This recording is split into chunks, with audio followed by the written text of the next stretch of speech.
بیٹھے تھے حضور کے صحابہ حضرت عمر کے گرد، دوست یار پرانے باتیں ہو رہی تھیں، تو حضرت عمر کہنے لگے دور خلافت چل رہا ہے جناب عمر کا، میں کہہ چکا ہوں کہ ہمیں ضرورت متقی پرہیزگار لوگوں کی ٹیم کی ہے، ان لوگوں کی ضرورت ہے جن کے دل میں درد ہو، جو تقوی والے ہوں، جو مخلوق خدا کے بارے میں گنجائش رکھتے ہوں۔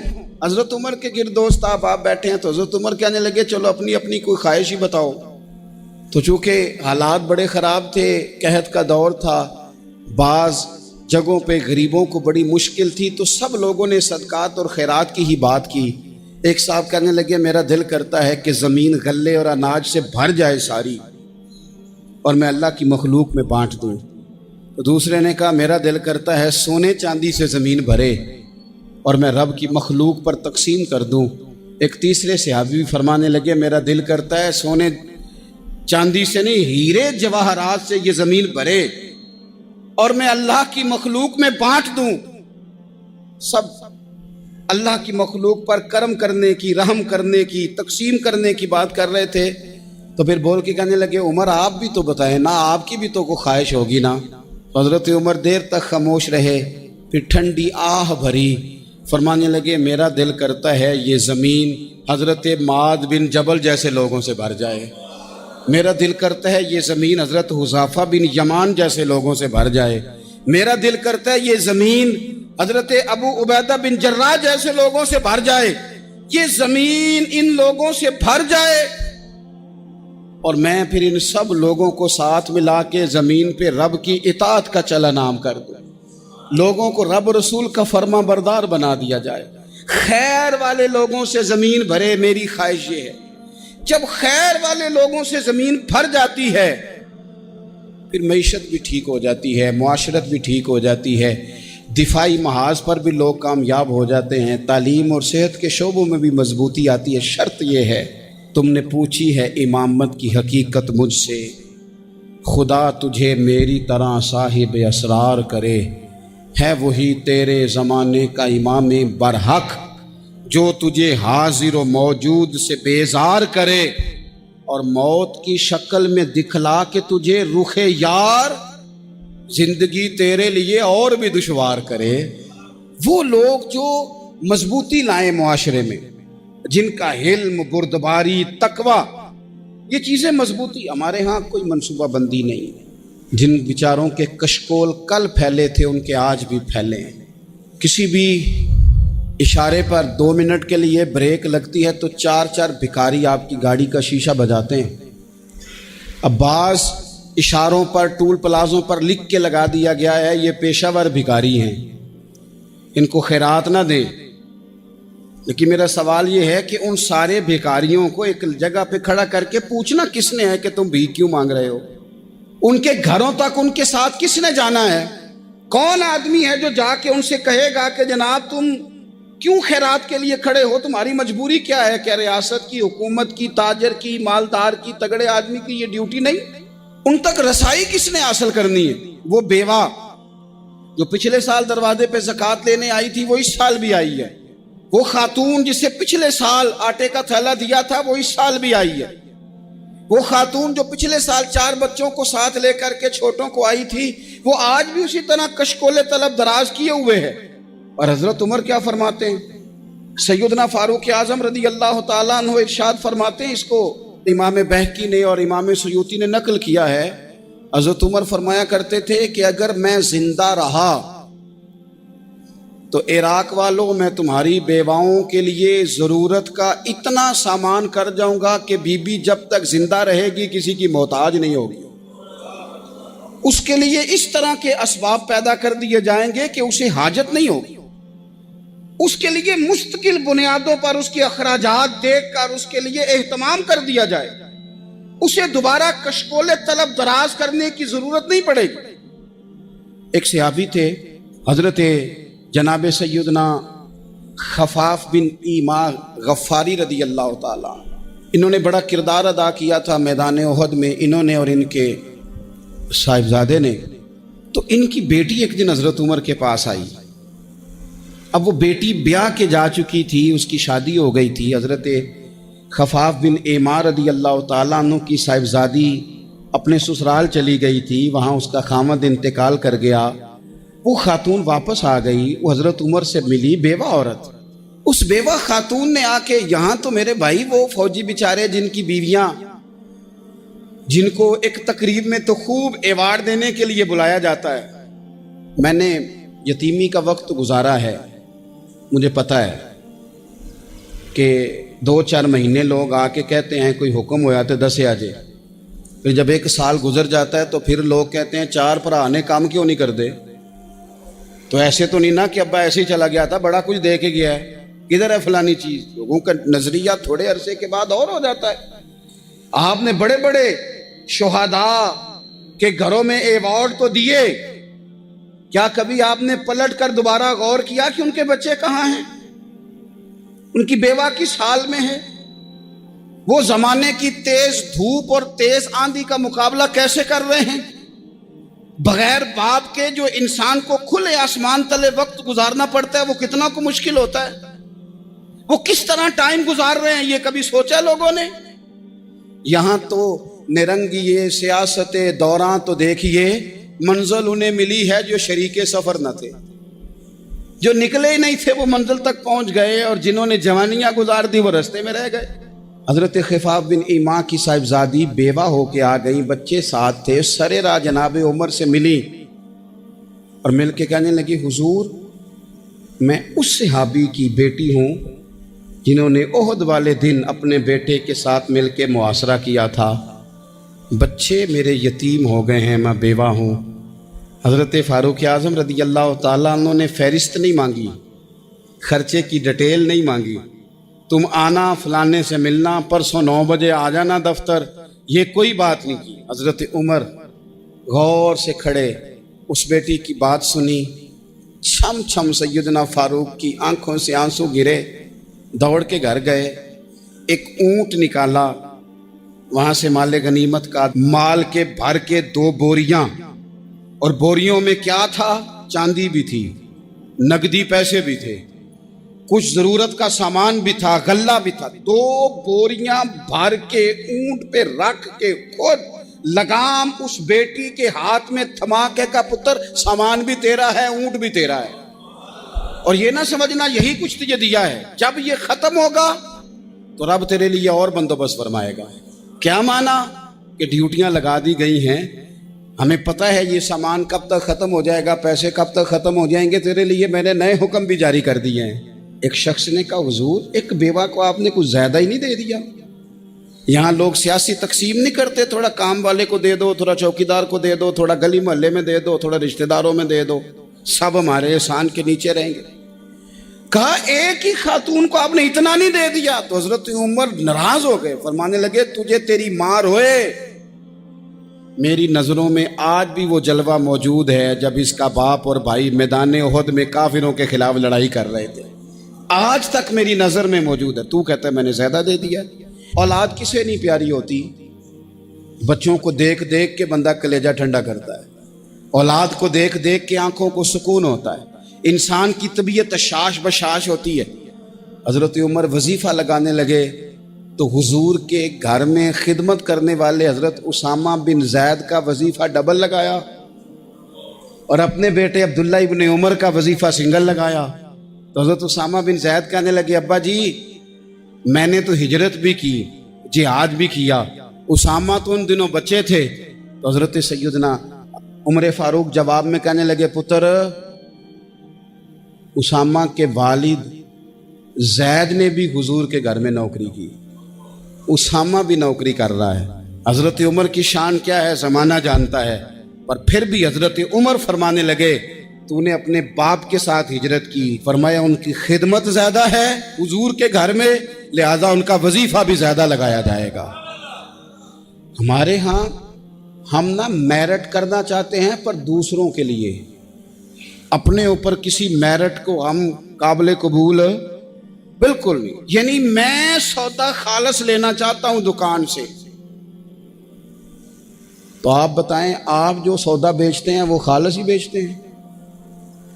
آپ کو تو خالص چاہیے لیکن آپ بھی تو کچھ نہ کچھ بیچتے ہیں، آپ کا خالص ہے، اگر آپ خالص بیچ رہے ہیں تو انشاءاللہ ملے گا بھی خالص۔ چادریں آئی تھی مال غنیمت میں، ڈھیر ساری چادریں، ڈھیر ساری۔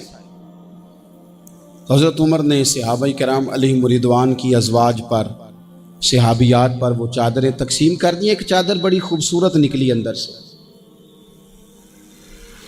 تو سب کہنے لگے حضور یہ نا خاتون اول کے لیے سوٹ کرے گی، آپ کی اہلیہ کے لیے سوٹ کرے گی، کبھی آپ گھر لے جائیں نا، یہ سب سے بہتر ہے۔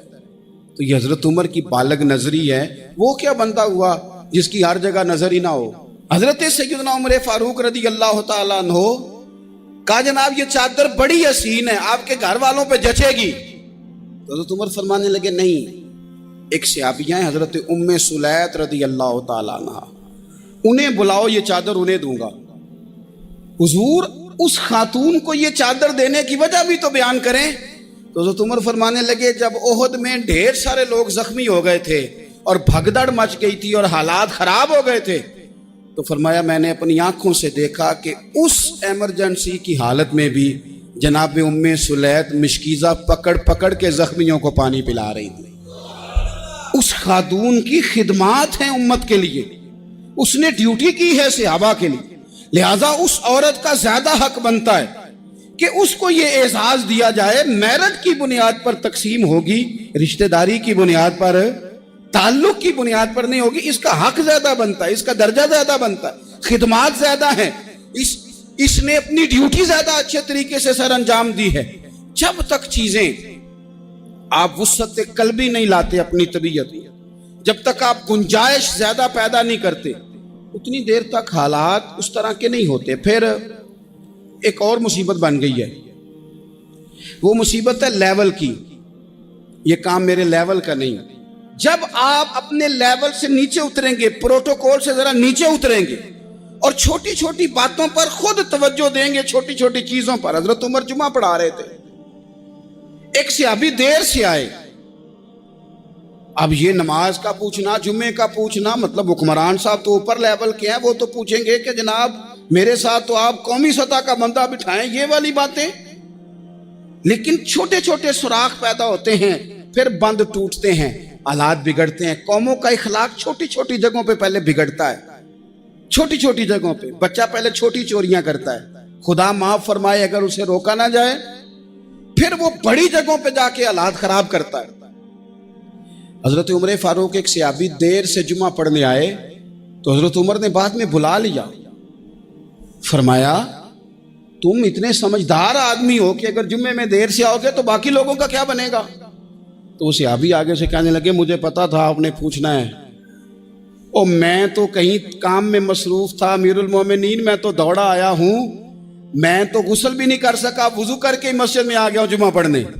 تو حضرت عمر فاروق ان کی بات سن کے خوش ہوئے، فرمانے لگے رب تیرا بھلا کرے، اس طرح کرنا، آئندہ جمعہ پڑھنے آنا تو غسل کر کے آنا، میرے نبی پاک نے غسل کرنے کا ارشاد فرمایا جمعے والے دن، غسل کر کے آنا۔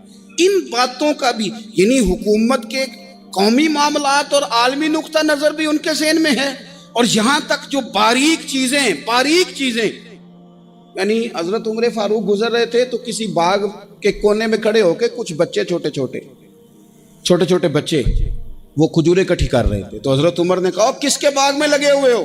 سب بچے دوڑ گئے، تو حضرت سنان بن سلمہ فرماتے میں بھی چھوٹا تھا، میں کھڑا ہو گیا تو میں نے کہا حضور ہم نے توڑ کے نہیں کھجوریں کھائیں، گری ہوئی کھائی ہیں، اور آپ کو پتہ ہے جو رستے میں گر جائیں وہ اٹھانی ناجائز نہیں ہوتی، تو حضور یہ گری ہوئی کھجوریں کھائی ہیں۔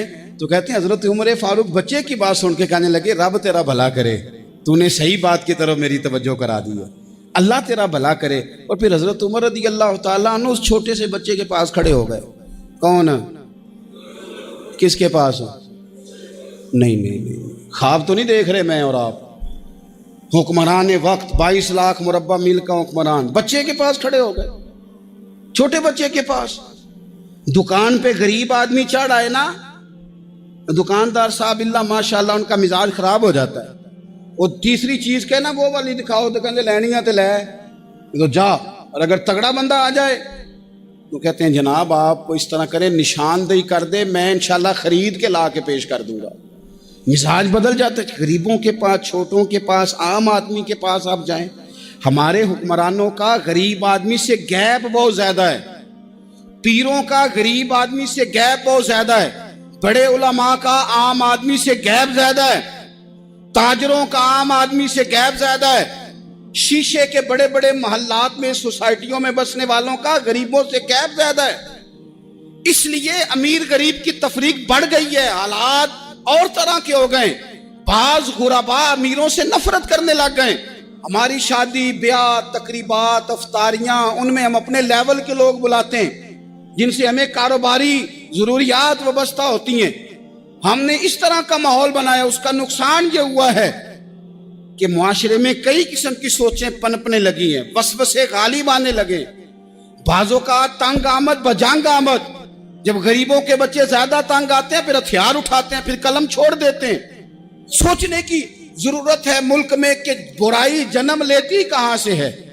یہاں تک اتر کے حضرت عمر فاروق ان لوگوں سے پیار کرتے۔ اب وہ بچے نے بات سنا دی حضرت سنان بن سلمہ نے، تو جناب عمر فاروق سے بچے نے فٹافٹ ایک اور فرمائش بھی کر دی۔ کہنے لگا حضور میں نے کھجوریں زیادہ جمع کر لی ہیں، وہ میرے دوست سارے بھاگ گئے ہیں آپ کو دیکھ کے، اب میں جب جاؤں گا نا تو کھجوریں میرے حصے کی ہیں، ہوں میں غریب بچہ، ماڑے گھر سے تعلق ہے، وہ میری کھجوریں چھین لیں گے۔ حضرت عمر کے ساتھ سپاہی بھی تھے، سارا کچھ بھی تھا۔ حضرت عمر نے بچے کا بازو پکڑا، فرمایا چل میں تجھے تیرے گھر چھوڑ کے آتا ہوں۔ حضرت عمر اس غریب کے دروازے پہ دستک دے کے کہا تیرا پتر تھا، پکڑ کے اس لیے لایا ہوں کوئی امیر زادہ اس غریب کے بچے کو تنگ نہ کر سکے، اللہ کوئی ایک بھیجنا۔ حضرت فاروق اعظم کا ماننے والا جو غریب کے بچے کا بازو تھامے اور اسے کہے کہ کوئی امیر زادہ اس پر ظلم نہیں کرے گا، کوئی اسے تھپڑ نہیں مارے گا، کوئی اس کے حصے کے نمبر نہیں لے گا، کوئی اس کی جگہ رشوت دے کے نوکری پہ نہیں بیٹھ جائے گا، کوئی اس کی جگہ پیسے دے کے آگے نہیں بڑھ جائے گا، کوئی آئے نا جو اشک شوئی کرے، جو آنسو پونچھے لوگوں کے۔ لیکن یہاں تو منزل انہیں ملی ہے جو شریک سفر نہ تھے۔ میرے عزیزو، اس نہج پر دین نے ہمیں اسباق پڑھائے، اس نہج پر۔ حضرت عمر چھوٹی چیزوں کا، مسجد نبوی شریف میں آپ نے دیکھا دو لوگ اونچی آواز میں بات کر رہے ہیں، تو حضرت عمر نے فرمایا انہیں بلا کے لاؤ۔ بلا کے لایا، فرمایا تمہیں پتہ نہیں یہ حضور کی مسجد ہے؟ لا ترفعوا اصواتکم فوق صوت النبی، اے پائے نظر ہوش میں آ، یہ کوہ نبی ہے، آنکھوں سے بھی چلنا یہاں بے ادبی ہے۔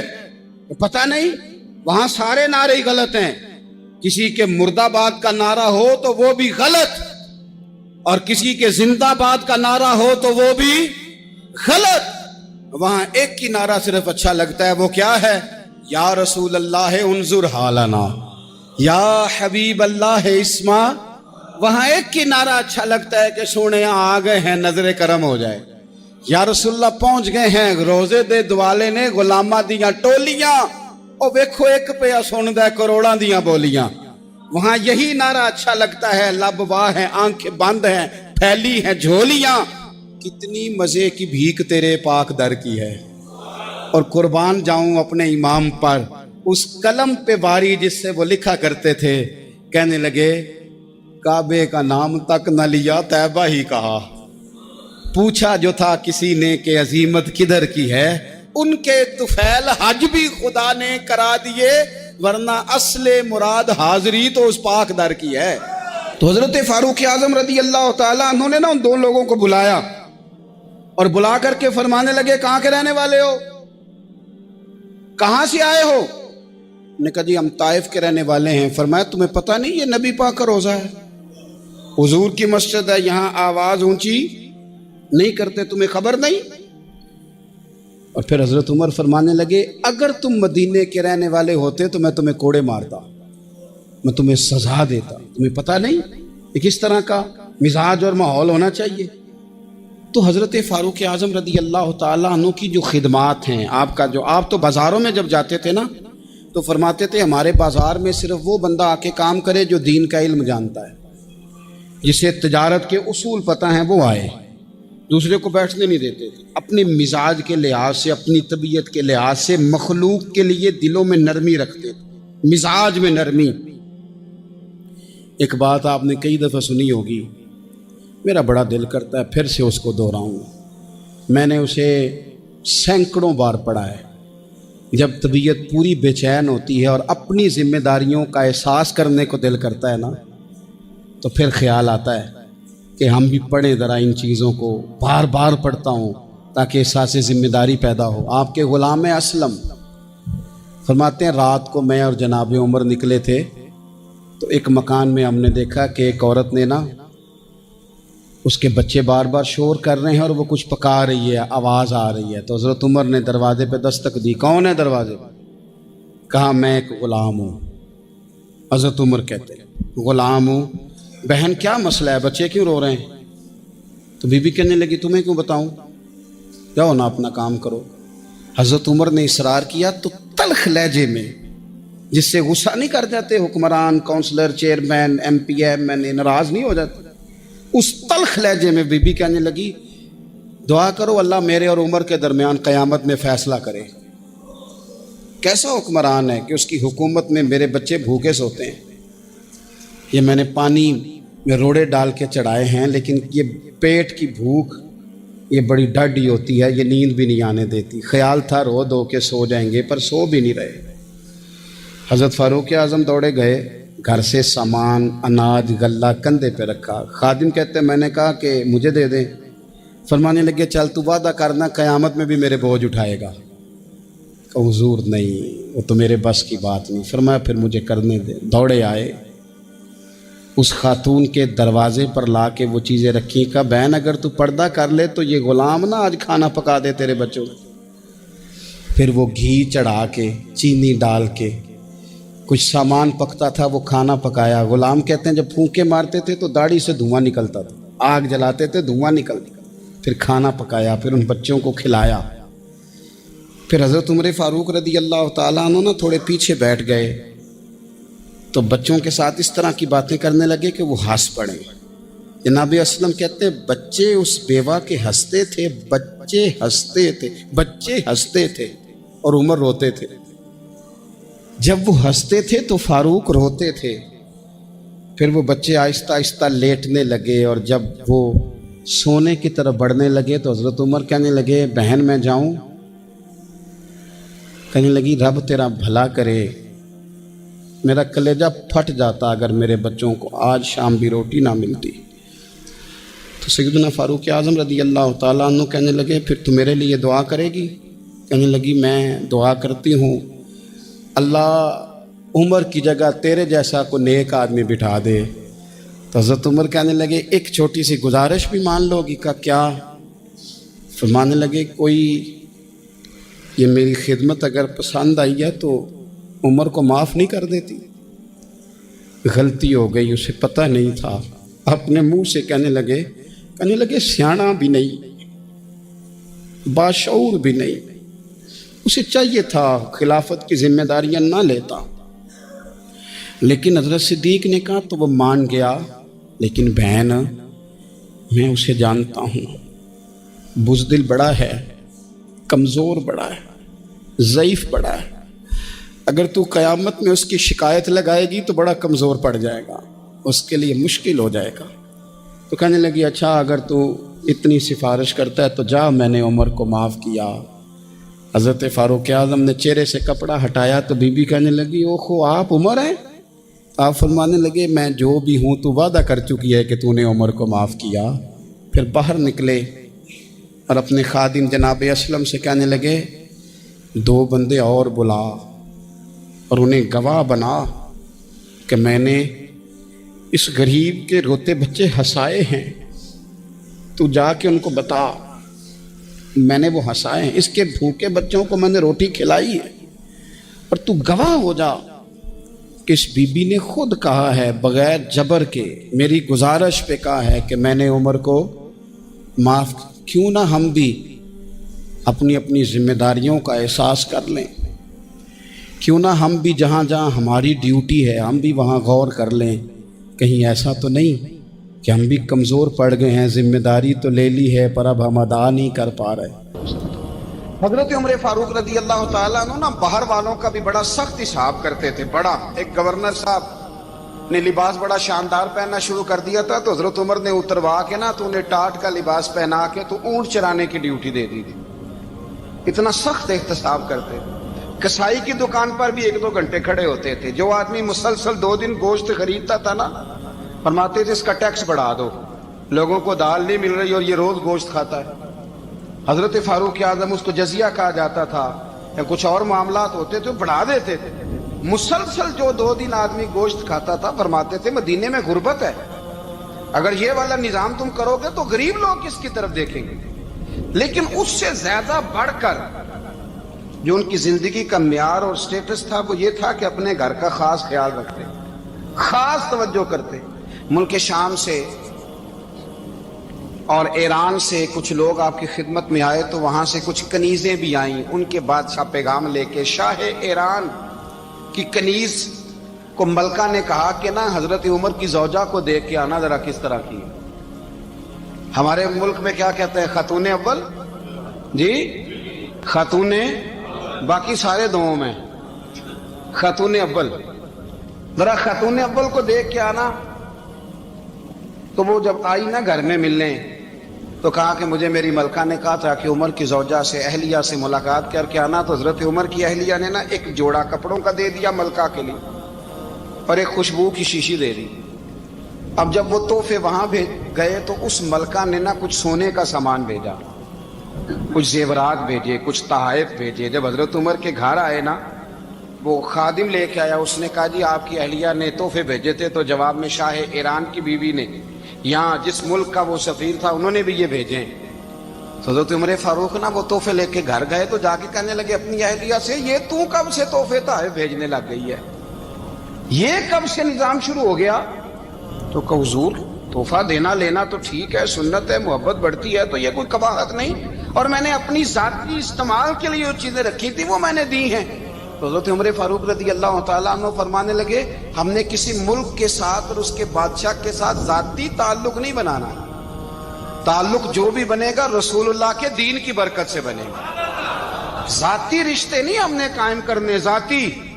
آپ کے ملک کی جو ایئر لائن جس کا ہر سال خسارے کا ڈنڈورا پیٹا جاتا ہے نا, وہ ہمارے بادشاہ صاحب و صدر صاحب اگر غیر ملکیوں کو گھوڑا کبھی بھیجنا ہو نا, گھوڑا, تو پورا ایک جہاز گھوڑا لے کے تحفے میں جاتا ہے, پورا جہاز. غریب قوم کا یہ سرمایہ, اور قوم بڑی بادشاہ ہے, لائنوں میں لگ کے ووٹ دیتی ہے.